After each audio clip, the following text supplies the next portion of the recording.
the guy that you're left wondering how he deals with this is Baker Mayfield. So Ian Rapoport put this out there with Pat McAfee about how the Browns would deal with with Baker Mayfield in the event they do get Deshaun Watson. I saw there was a report that Baker would be in the deal for the Browns. I have not confirmed that. It wouldn't make sense to me if he would, because I would think it'd be more you give draft picks and then you say, all right, well, Baker's available. Does a team like the Colts or the Seahawks, do they then make a play for Baker? Like it's hard to include all these guys in the deal. It's actually much easier to do them as separate deals and then just let each other.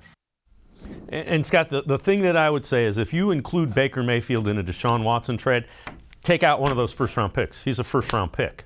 He's the number 1 overall pick. Right. Yeah, I get what you're saying there, and you're probably right to some degree. I don't think you get a first-round pick back for Baker if you trade him anywhere. So, if there's a second-round pick involved, maybe you take that off the table. Or he counts as one of the players, right? The Texans want picks and players. But I think the holdup, and I get what Ian is saying, but to me, the holdup in including Baker in the trade is whether or not Houston wants him. If Houston wants him, then it becomes a more attractive deal to them, unless they think Davis Mills is the answer at quarterback. If they thought Baker could be an upgrade, and he's a Texas kid coming home, and he's a former number 1 pick, and he's on a cheap deal for the next year, and you can kind of have a tryout season, that makes a lot of sense. But if the Texans don't want him, then you don't include him in the package, and you see if you can trade him to the teams that Ian mentioned.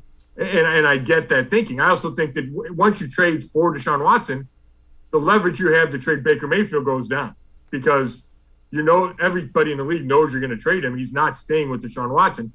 So, I think it's a little bit of a catch-22 there. Yeah, and the last two things on that, Deshaun Watson, while cleared of criminal charges, likely to be suspended some form or fashion for the beginning part of the season whenever he returns. And then the other thing, keep in mind, Nick Caserio is part of the Patriots. We did hear the Patriots did like Baker Mayfield coming out in that draft.